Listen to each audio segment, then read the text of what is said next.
അങ്ങനെ നമ്മൾ കുറച്ചധികം നേരം റെസ്റ്റ് എടുത്തിട്ടോ. റെസ്റ്റ് എടുത്ത് കഴിഞ്ഞിട്ട് നേരെ ചർച്ചിൽ വരുന്നവർ ഏറ്റവും ആദ്യം പോകുന്നത്, ഒട്ടുമിക്ക ആളുകളും പോകുന്നത് ഈ കടലിലേക്കായിരിക്കും. നമ്മുടെ വേളാങ്കണ്ണി കടപ്പുറം ഭയങ്കര ഫേമസ് അല്ലേ, ബേ ഓഫ് ബംഗാൾ അല്ലേ. അപ്പം ശാന്തമായിരുന്നില്ല ആ ദിവസം എന്ന് പറഞ്ഞിട്ടുണ്ടെങ്കിൽ. നല്ല മഴയും കാര്യങ്ങളൊക്കെ ഉള്ളൊരു ദിവസമായിരുന്നു. ഏകദേശം കച്ചവടം കാര്യങ്ങളൊക്കെ അവസാനിപ്പിച്ചിട്ടുണ്ടായിരുന്നു. കാരണം സമയം വന്നിട്ട് 11:15 ടൈം. ഞങ്ങൾ റെസ്റ്റ് എടുത്തത് വേറെ ഒന്നല്ല, കഴിഞ്ഞ ദിവസത്തെ ആ ട്രാവലിങ്ങും എല്ലാം കഴിഞ്ഞ് മുറിയിലെത്തിക്കഴിഞ്ഞപ്പം എനിക്കാണെങ്കിൽ പനി സ്റ്റാർട്ട് ചെയ്തു. അതേപോലെ തന്നെ ഒരു ചുമയും കാര്യങ്ങളൊക്കെ. സാമിനും വലിയ സുഖമില്ലായിരുന്നു, കുട്ടികൾ രണ്ടുപേരും ഓക്കെ ആയിരുന്നു. എന്നാലും നമ്മൾ മാതാവിനോട് നേർന്ന കുറേ നേർച്ചകളും കാര്യങ്ങളൊക്കെ തീർക്കാണ്ട് ഇവിടെ നിന്ന് പോവാൻ പറ്റരുതല്ലോ, അങ്ങനെയാണല്ലോ. അങ്ങനെ ഞങ്ങൾ പതിയെ മഴയും കാര്യങ്ങളും എല്ലാം ഒന്ന് ശാന്തമായിട്ടോ. അപ്പോൾ ഏകദേശം ആ ടൈമായി. ഫുഡ് കഴിച്ചിട്ടുണ്ടായിരുന്നു, അടുത്തുള്ള റെസ്റ്റോറൻറ്റിൽ നിന്നാണ് ഫുഡ് കഴിച്ചത്. നമ്മളുടെ റെസ്റ്റോറൻറ്റ് എല്ലാം ക്ലോസ് ചെയ്തായിരുന്നു. കാരണം ഫുഡ് കഴിച്ചില്ലെങ്കിൽ എനിക്ക് പ്രശ്നമാവും. നമുക്ക് ഹെവി ആയിട്ടുള്ള കുറച്ച് കാര്യങ്ങളൊക്കെ ചെയ്യാനുള്ളതാണല്ലോ. പിള്ളേർക്കും കൊടുത്തായിരുന്നു. അതിനുശേഷം നമ്മളവിടെ കുറച്ച് പരിപാടികളും നേർച്ചകളും കടലിൻ്റെ അവിടെ ചെയ്യാനുണ്ടായിരുന്നു. അതിനുശേഷം നേരെ നമ്മൾ പള്ളിയുടെ അവിടേക്ക് വരുവാണ്. പള്ളിയുടെ അവിടെ ആ ടൈമും നല്ല രീതിയിൽ ലൈറ്റും കാര്യങ്ങളും നല്ലൊരു പ്രകാശം തന്നെ ആയിരുന്നു കേട്ടോ. കാരണം ഇവിടെ ഒരുപാട് വിശ്വാസികൾ തലേന്ന് വന്നിട്ട് റൂം എടുക്കാണ്ട് പള്ളിയുടെ ആ സൈഡിലൊക്കെ വിശ്രമിക്കുന്ന ഒരുപാട് പേരുണ്ട്. പിന്നെ നേർച്ചയുടെ ഭാഗമായിട്ട് തലേന്ന് ഉറങ്ങാതെ പ്രാർത്ഥിക്കുന്ന ഒരുപാട് മക്കളുണ്ട്. അപ്പോൾ അതുകൊണ്ട് പള്ളിയുടെ അങ്കണം എപ്പോഴും നല്ല കാം ആൻഡ് ക്വയറ്റായിട്ടും അതേപോലെ തന്നെ അത്ര അധികം നമുക്കൊരു പോസിറ്റീവായിട്ടുള്ളൊരു ഫീലാണ് എപ്പോഴും അവിടെ ഞാൻ കാണാറുള്ളത് കേട്ടോ. പിന്നെ വന്നിട്ട് മഴ പെയ്തു എന്നതിനുള്ളൊരു ഏറ്റവും വലിയൊരു പ്രശ്നമാണ് ഇങ്ങനെ വെള്ളം കെട്ടി നിൽക്കുന്ന ഒരു സിറ്റുവേഷൻ. അന്നേരം നമ്മൾ ഇനിയും നമ്മളുടെ മെയിൻ ആയിട്ടുള്ള നേർച്ചയിലേക്ക് കടക്കാൻ പോവാണ് കേട്ടോ. കണ്ടില്ലേ, മുട്ടയിലിഴയിലാണ്. അപ്പം ഈ മുട്ടയിലിഴയുടെ നേർച്ചയുടെ കൂടെ കുറച്ച് കാര്യങ്ങളൊക്കെ നമുക്ക് പറയാം അല്ലേ. ഈ മുട്ടും ഇഴയുമ്പം ഞങ്ങൾക്ക് രാവിലെ തൊട്ട്, അതായത് ഞങ്ങളിവിടെ വന്ന് കളിയും ചിരിയെല്ലാം ഉണ്ടായിരുന്നു. പക്ഷേ മനസ്സിലൊരു ആന്തലായിരുന്നു, ദൈവമേ മഴ തോരുന്നില്ലായിരുന്നു കേട്ടോ. അതുകൊണ്ടിട്ടാണ് ഇവിടെയൊക്കെ വെള്ളം കെട്ടി കിടക്കുന്നത്. അങ്ങനെ മഴ തോർന്നില്ലെങ്കിൽ എങ്ങനെയാണ് നമ്മൾ മുട്ടിലഴയണത്, നമുക്ക് പറ്റില്ലല്ലോ. എന്നാലും സാം പറഞ്ഞു നമുക്ക് എങ്ങനെയെങ്കിലും അത് ചെയ്യണം, പതിയെ ആണെങ്കിലും കുട്ടികൾ റൂമിലിരിക്കട്ടെ എന്ന് പറഞ്ഞു. അങ്ങനെയാണ് ഞങ്ങൾ കുറച്ച് റെസ്റ്റ് എടുത്തിട്ട് പോകാമെന്ന് കരുതി. ഞാനാണെങ്കിലും മരുന്ന് കഴിച്ചിട്ടാണ് റൂമിൽ നിന്ന് ഇറങ്ങിയത്. അതുകൊണ്ടിട്ട് ഫുഡെല്ലാം കഴിച്ചു. മരുന്ന് കഴിച്ചില്ലെങ്കിൽ പിന്നെയും പനിയും കാര്യങ്ങളൊക്കെ കൂടിയേ ചെയ്യാൻ പറ്റില്ലല്ലോ. അത്ര അധികം വിശ്വാസമാണ് കേട്ടോ എനിക്ക്. അതുകൊണ്ട് തന്നെയാണ് ഇതിലിപ്പം കാണുന്ന പലർക്കും പല ആശയങ്ങളായിരിക്കാം. ചിലവർ പറയായിരിക്കാം ഇതെന്തിനു വേണ്ടിയിട്ട്, ഇതെല്ലാം വെറും പ്രഹസനങ്ങളാണല്ലോ, അല്ലെങ്കിൽ നിങ്ങൾക്ക് പല രീതിയിലും. പക്ഷേ എനിക്ക് പറയുന്ന എല്ലാവരോടും പറയാനുള്ളതെന്ന് പറഞ്ഞാൽ, നിങ്ങളെക്കാൾ ഏറെ ഇതിന് പുച്ഛിച്ചിരുന്ന ഒരാളായിരുന്നു ഞാൻ ഒരു വിശ്വാസവും പ്രൊമോട്ട് ചെയ്യണതല്ല, എല്ലാ വിശ്വാസവും എല്ലാ മതത്തിലും വിശ്വസിക്കുന്ന ഒരാളാണ് ഞാൻ. അതെവിടെയും ഞാൻ പറയും. അതുപോലെ തന്നെ എല്ലാം ഇങ്ങനെ ആളുകളൊക്കെ ചെയ്യുമ്പം അവർക്കൊന്നും നട്ടപ്രാന്ത് ഉണ്ടായിട്ടല്ല ആളുകളൊക്കെ ചെയ്യുന്നത്.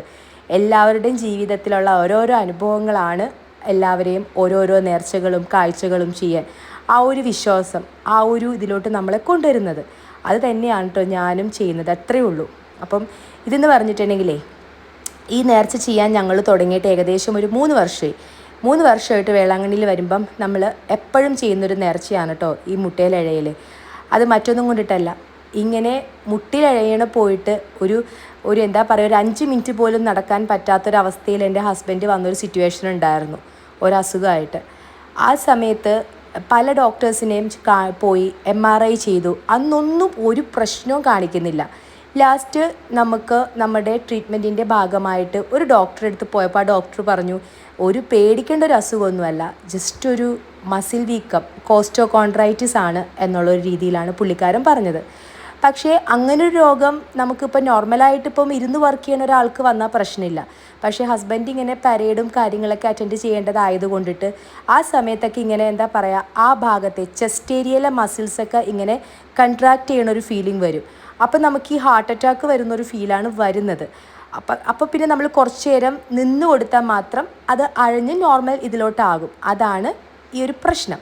പക്ഷേ പരേഡിൻ്റെ ഇടയിൽ ഇവരുടെ ഡിഫൻസിൽ അങ്ങനെ ഇടയ്ക്ക് വെച്ച് ഒരാൾ നിൽക്കുകയാണെന്നുണ്ടെങ്കിൽ പിടിച്ചവർ പുറത്താക്കും. പിന്നെ ആ ജോബ് റിസൈൻ ചെയ്യുന്നതാണ് നല്ലത്.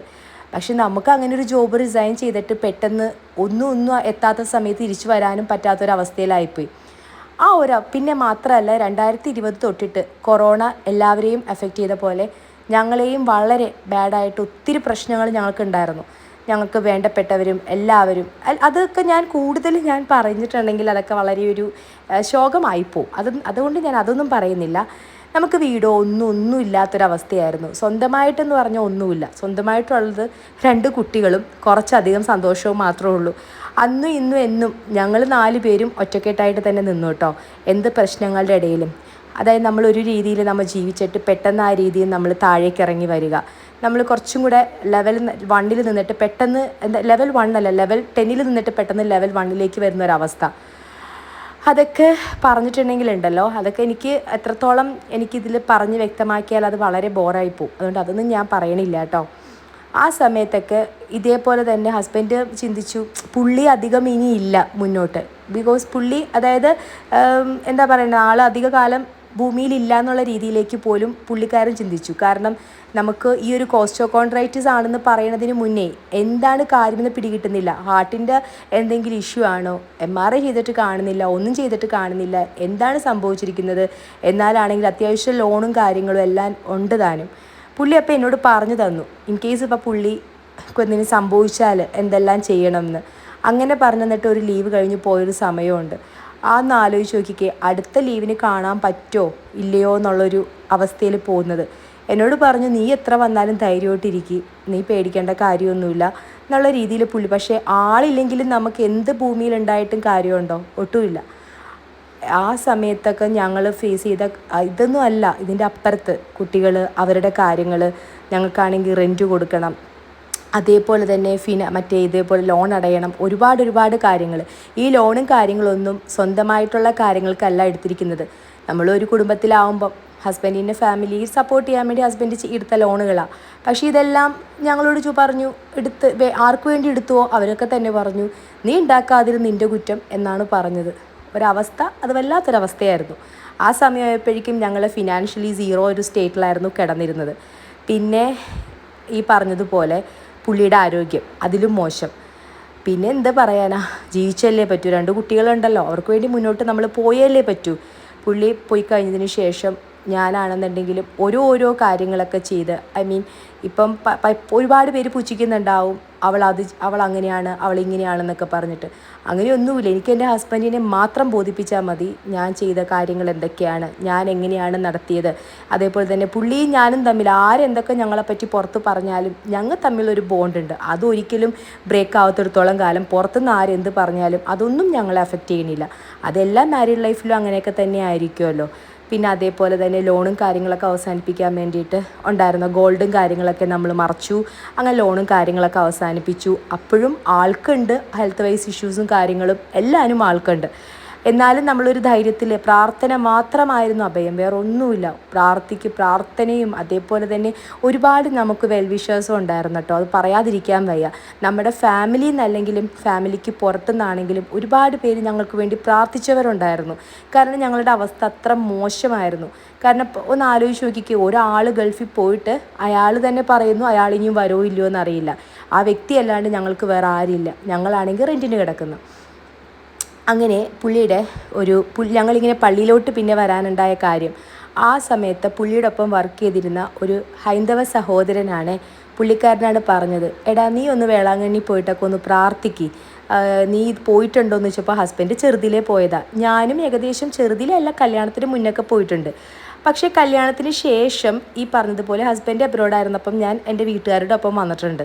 ആ ടൈമിൽ ഞാനിങ്ങനെ ഒരു നേർച്ച നേർന്നായിരുന്നു. ആ സമയത്ത് ഇങ്ങനെ ഞങ്ങൾ ഒരുമിച്ച് മോളായിട്ട് വരാം എന്നുള്ളൊരു നേർച്ച. പക്ഷെ പിന്നീട് ആ നേർച്ച ഞാൻ മറന്നുപോയി എന്നതാണ് സത്യം. അപ്പോൾ പിന്നെ ആ നേർച്ച നേരേണ്ട ഒരു സമയമാണെന്ന് ഞങ്ങൾക്ക് 2 പേർക്കും തോന്നി. ആ ഹൈന്ദവ സഹോദരൻ പറഞ്ഞ കാര്യം വെച്ച് നോക്കുമ്പോഴും അങ്ങനെ ഞങ്ങളിവിടെ വന്ന് പ്രാർത്ഥിച്ചു. നമ്മൾ വേണ്ട പുള്ളിക്കാരൻ പറഞ്ഞതുപോലെ പുള്ളിക്കാരൻ വേണം ഞങ്ങൾക്ക് പറഞ്ഞു തരാൻ. ആ ഒരു അവസ്ഥയായിരുന്നു കേട്ടോ. ഒന്ന് ആലോചിച്ച് നോക്കിക്കേ. പുള്ളിക്കാരൻ പറഞ്ഞ പോലെ നമ്മൾ താഴിട്ടു, അതേപോലെ തന്നെ പ്രാർത്ഥിച്ചു. അങ്ങനെയാണ് ഈ മുട്ടും മെഴയണ ഒരു സമ്പ്രദായം കണ്ടത്. മുട്ടും മെഴയാനൊന്നും ആരും ഞങ്ങളോട് പറഞ്ഞിട്ടില്ല. അപ്പോൾ ഈ മുട്ടും മെഴയണ സമ്പ്രദായം കണ്ടപ്പം ഞാൻ ആദ്യമൊക്കെ പണ്ട് എൻ്റെ ചെറുതിൽ എൻ്റെ മോളുടെ പ്രായത്തിലൊക്കെ ഞാൻ കരുതിയിട്ടുണ്ട്, ഈ പ്രാർത്ഥിച്ചാൽ പോരെ, എന്തിനാണ് ഈ മണ്ണയിലഴിഞ്ഞ് കാലൊക്കെ പൊട്ടിച്ചിട്ട് മാതാവ് അങ്ങനെയൊക്കെ ആഗ്രഹിക്കുമോ, നമ്മളെ സ്നേഹിക്കേണ്ട മാതാവ് അങ്ങനെ നമ്മളുടെ ബോഡി പെയിൻ ആവാൻ ആഗ്രഹിക്കുമോ എന്നൊക്കെ. പക്ഷേ നമ്മളുടെ ആവശ്യം വന്നപ്പോഴേ, എപ്പോഴും ആവശ്യമാണ് സൃഷ്ടിയുടെ മാതാവ് എന്ന് പറയണ പോലെ നമ്മളുടെ ആവശ്യം വന്നപ്പം ഏതോ ഒരു ശക്തി ഉള്ളിൽ എന്ന് പറയണ പോലെ എനിക്ക് തോന്നി. ആദ്യമായിട്ട് ഞാനാണ് മുട്ടിയിലഴിഞ്ഞത്. ഹസ്ബൻഡ് എനിക്ക് വേണ്ടി പ്രാർത്ഥിച്ചു. ഹസ്ബൻഡ് അന്ന് എഴയാൻ പറ്റില്ലായിരുന്നു. അങ്ങനെ ഞാൻ ആ മുട്ടും കഴിഞ്ഞപ്പോൾ പ്രാർത്ഥിച്ചൊരു കാര്യമാണ് എൻ്റെ ഭർത്താവിൻ്റെ ആരോഗ്യം. രോഗം എന്താണെന്നൊന്നും തിരിച്ചറിയാൻ പറ്റുന്നില്ല. അറിഞ്ഞപ്പോഴാണെങ്കിലോ ഒരു പ്രശ്നവുമില്ല. പക്ഷെ ആ രോഗം മുന്നോട്ട് പോവുകയാണെങ്കിൽ ഞങ്ങൾക്ക് ജോലി ഉപേക്ഷിക്കേണ്ടതായിട്ട് വരും. അങ്ങനെയാണെങ്കിൽ ഞങ്ങളുടെ അവസ്ഥ ഇതിലും മോശമാവും. അമ്മ തന്നെ ഒരു വഴി കാണിച്ചു താ, അടുത്ത പ്രാവശ്യം വരുമ്പം പുള്ളിക്കാരൻ മുട്ടിയിൽ അഴിയണ സ്റ്റേജിൽ അമ്മ എത്തിച്ചു തരണം എന്നത് മാത്രമാണ് ഞാൻ അന്ന് പറഞ്ഞത്. പിറ്റേ വർഷം വന്നപ്പോൾ ഉണ്ടല്ലോ, ഇതിനിടയിൽ ഒരുപാട് കാര്യങ്ങളുണ്ട്. പുള്ളിയും ഞാനും ഒരുമിച്ച് മുട്ടിയിലഴിഞ്ഞു. പുള്ളിക്ക് കംപ്ലീറ്റ് ചെയ്യാനും പറ്റി. ആ വേദനയോ എല്ലാനോ ഒന്നുമില്ലാത്ത രീതിയിൽ മാതാവ് എൻ്റെ ആ സാമിനെ മാറ്റിയെടുത്തു എന്നുള്ളതാണ് സത്യം. അതുകൊണ്ടിട്ടാണ് ഞങ്ങൾ അതിൻ്റെ ആ ഒരു നന്ദിയുടെ ഭാഗമായിട്ട് എന്നും അമ്മയ്ക്ക് അടിമപ്പെട്ടിരിക്കും എന്നുള്ളതിൻ്റെ ഭാഗമായിട്ട് ഇപ്പം 3-ാം വർഷമാണ് ഞങ്ങൾ ഒരുമിച്ച് മുട്ടയിലഴയുന്നത് കേട്ടോ. മുട്ടയിലഴിഞ്ഞ് കഴിഞ്ഞിട്ട് ഈ പറഞ്ഞതുപോലെ എൻ്റെ മുട്ടൊക്കെ പൊട്ടി നല്ല കോലമാണ്. എന്നാലും കുഴപ്പമില്ല, ഞാനത് ചെയ്യും. എനിക്ക് ആരോഗ്യമുള്ള കാലം വരെ ഞാൻ ചെയ്യും. എനിക്ക് പറ്റാത്ത സമയവും എൻ്റെ മക്കൾ ചെയ്യുമായിരിക്കാം എന്നതേ ഞാൻ പറയുന്നുള്ളൂ. അതേപോലെ തന്നെ സാമിന് പറ്റുന്നില്ലെങ്കിൽ സാമിൻ്റേതായിട്ട് ഞാൻ ചെയ്യും. അങ്ങനെ ഈ പ്രാവശ്യം പറ്റുമോ, അതുകൊണ്ടാണ് ഞാൻ പറഞ്ഞത് ഈ പ്രാവശ്യത്തെ അവസ്ഥ ഭയങ്കര മോശമായിരുന്നു ഹെൽത്ത് വൈസ്. പക്ഷേ ഒരു അത്ഭുതം പറയട്ടെ, ഇത് കഴിഞ്ഞപ്പോൾ ഉണ്ടല്ലോ, ഇങ്ങനത്തെ ഒരു അസുഖമോ രോഗമോ എവിടെ പോയിന്ന് പോലും അറിയില്ല കേട്ടോ. അത്ര അധികം നമ്മളുടെ എന്താ പറയണത്, എനിക്ക് അത്ര അധികം അനുഭവമുള്ളൊരു കാര്യം ഇതുകൊണ്ടാണ് ഞാൻ പറയുന്നത്. അല്ലാതെ ഇതൊരു രീതിയിലും ഒരു ഫാബ്രിക്കേറ്റഡ് ആയിട്ടുള്ള ഒരു കാര്യങ്ങളും ഞാനതിൽ ഉൾപ്പെടുത്തിയിട്ടൊന്നുമില്ല. ഇപ്പം സമയം ഏകദേശം 11:30 മണി, 11:30 അല്ല, ഇപ്പം 12:30 കഴിഞ്ഞു. മുട്ടിലഴിഞ്ഞ് വന്നപ്പോൾ തന്നെ 12 മണി 12:15 ആയി കാണും. പിന്നെ അവിടെ ഒരു മാതാവിൻ്റെ കുളം എന്നറിയപ്പെടുന്ന ഒരു സ്ഥലമുണ്ടല്ലോ, അതൊക്കെ നോക്കി. അവിടുത്തെ മാതാവിൻ്റെ അതൊക്കെ എല്ലാവരും കണ്ടു കാണുമല്ലോ. ഞാൻ പിന്നെ വേളാങ്കണ്ണിയുടെ കാര്യങ്ങൾ അധികം പറയാത്തത്, എല്ലാവരും ഒരുപാട് വ്ളോഗിലൂടെ എല്ലാ കാര്യങ്ങളും കണ്ടു കാണും. പിന്നെ എൻ്റെ ഒരു വ്ളോഗ് ആയതുകൊണ്ടിട്ടാണ് എൻ്റെ പേഴ്സണൽ ഒരു എക്സ്പീരിയൻസ് ഞാൻ പറഞ്ഞത്, ഇങ്ങനത്തെ കുറച്ച് കാര്യങ്ങൾ. പിന്നെ നിങ്ങളൊക്കെ എൻ്റെ ഫാമിലി അല്ലേ, പറയുന്നതുകൊണ്ട് എല്ലാം മോശമുണ്ടോ? ഇല്ലല്ലോ, ഇത്രയേ ഉള്ളൂ കേട്ടോ. പിന്നെ വന്നിട്ട് ഞങ്ങൾ നേരെ റൂമിലേക്ക് പോവാണ്. ഞാൻ കാലങ്ങനെ വെച്ചിരിക്കുന്നതേ പൊട്ടിയിട്ടുണ്ട്. അപ്പം കുറച്ച് കാറ്റ് കയറട്ടെ എന്ന് കരുതി. പിന്നെ രാത്രി ഞാൻ ഒന്ന് കഴുകി കുളിച്ചൊക്കെ കഴിഞ്ഞപ്പോൾ ഞാനതിൽ ബാൻഡേഡ് ഒട്ടിച്ചു. വലിയ മണ്ടത്തരമാണ് കാണിച്ചത്. പിന്നെ ഇപ്പം ഒരു 6-ാം ദിവസം ആയപ്പോഴാണ് ഒന്ന് ഓക്കെ ആയത്. പിന്നെ അവിടുത്തെ വഴിയോര കാഴ്ചകളാണ് കേട്ടോ. പശുക്കുട്ടി എല്ലാ കടകളൊക്കെ അടച്ചു, 12:30 കഴിഞ്ഞല്ലോ.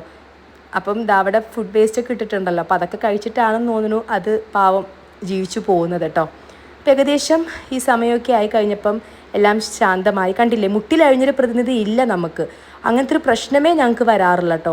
ഒരു കുഴപ്പവും തോന്നാറില്ല. മുട്ടിലഴിഞ്ഞ് കഴിഞ്ഞാൽ ക്ഷീണമോ ബുദ്ധിമുട്ടോ, ഒരു വർക്കൗട്ട് ചെയ്ത് പിറ്റേ ദിവസം നമുക്ക് അനങ്ങാൻ പറ്റില്ലല്ലോ. പക്ഷേ അതുപോലത്തെ ഒരു കുഴപ്പവും എനിക്ക് ഈ 3-ാം വർഷം വരെ ഉണ്ടായിട്ടില്ല കേട്ടോ. അങ്ങ് തൊട്ടടുത്തുള്ളൊരു കടയിൽ കയറി, വേറെ ഒന്നല്ല, കുടിക്കാൻ എന്തെങ്കിലും വാങ്ങാൻ വേണ്ടിയിട്ടായിരുന്നു. അപ്പം ഇനി അടുത്ത വിശേഷങ്ങളായിട്ട് വരുന്നവരെ